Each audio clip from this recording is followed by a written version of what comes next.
I've started to draw out the diagram with this here. So we've got this object of mass 6.5 kilograms, moves on a slope or an angle alpha here, okay, and of course sine alpha is 5 over 13, okay. So before I perhaps continue with this here, let's just consider what this means here. Sine alpha is 5 over 13. If you remember with sine, cos and tan, okay, we use so, car, toa, don't we, okay, and of course with sine, the so, it's O over H, isn't it? Yeah. So if you remember, okay, O over H, and then cos is A over H for the car, and then toa is O over A.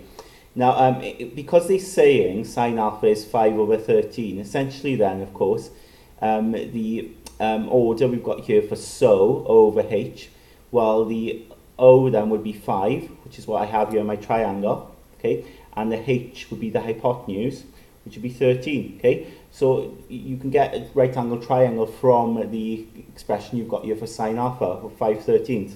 And what's great is using Pythagoras, okay? If you square that and square this, and of course then take it away, yeah? Using Pythagoras theorem, you get this side, okay? So 13 squared is 169. Take away 5 squared, which is 25, and you get 144, and square root that is 12, so you get that triangle there. And what's good about that is then you can write down what cos alpha is, okay? Because cos alpha might be useful, and of course cos alpha is A over H, yeah? So A over H will be 12 over 13, okay? So back then to our diagram, all right? We've got a weight here, and what you need to do, of course, what I like to do is do the normal reaction, which is perpendicular to the plane there, okay, so that's got to be like a right angle. But what I do then is I sort of continue that line, so it's a broken line, and I know then this angle to the broken line is the same as that angle there, alpha, okay. So I've got my reaction here then, all right, and I can resolve this there, because it's 6.5 g with the angle there will be cos along this direction, okay, and then opposite the angle then, okay, which is effectively opposite here, yeah? Opposite here, if I was to complete my triangle.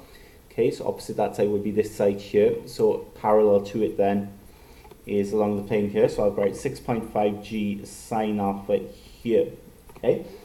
Now, it says the coefficient of friction is 1 over 5, okay? So then it says the object is sliding freely down the line of greater slope. So it's going down, right? Find the magnitude of the acceleration of the object. Okay, so accelerating down. So if it's accelerating down, friction will be acting up the plane, won't it? Okay, always opposes the motion. So using Newton's second law then, okay, along the line of greater slope, okay, which is, when they say that, line of greater slope, they just literally mean along the incline there, the plane there. So we've got 6.5 g sine alpha, the weight actually pulling it down, all right? Opposing it then is the friction, right?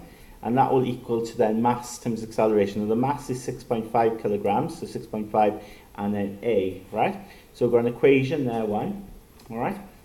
Which we can use then later on. Now, of course, we want to find acceleration, okay, but in order to do that, of course, the friction value we need to look at there as well, yeah?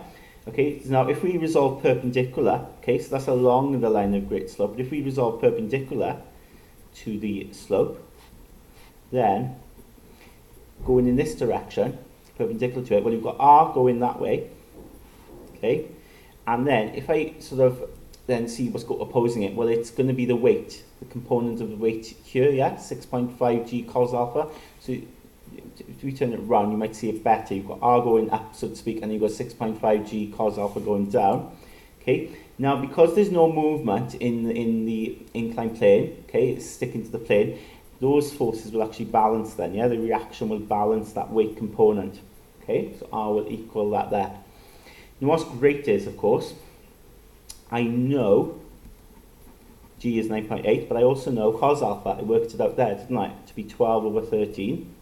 Okay, so if you work that out on your calculator, it comes out to be 58.8 newtons. Okay, so that's kind of helpful to know that. And then, of course, we can work out the friction. Okay, And since the object is sliding, okay, friction is going to be at its max, so friction will be mu r. We know mu is 1/5, and we know the reaction is 58.8. So if I work that out, it comes to 11.76, okay, newtons. And then all I've got to do then is sub all of this, okay, so sub the friction there. So if I call this, say, equation 2, whatever, I can sub that then into 1, okay, so sub 2 into 1, and then I get 6.5 g, so 6.5 times 9.8. Sine alpha, remember, is given to us as 5/13. Take away the friction, which is 11.76, and that will equal to then 6.5a. If you type all that in your calculator, I did this earlier, you get 12.74. And then to get a, you just got to divide, and you get 1.96 meters per second squared. Okay. Now, part B then, it says we've got here the object is being pulled up, okay, the slope at a constant speed by means of a rope parallel to the line of greatest slope. So if you think about it now with regards to this diagram here, right, it would need to be changed a lot, wouldn't it? Okay, but rather than me draw it out again, right, essentially now we need to think of a rope pulling up the object. So if it's being pulled up the plane, that means then friction will actually then be acting down the plane, won't it? It'll be opposing it. So if I change that then to tension, right? Okay, in the exam you wouldn't do this, right? You draw out the diagram again, okay?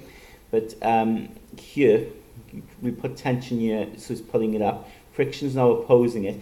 And what's good is it's going at constant speed. So at constant speed, of course, acceleration is 0, okay?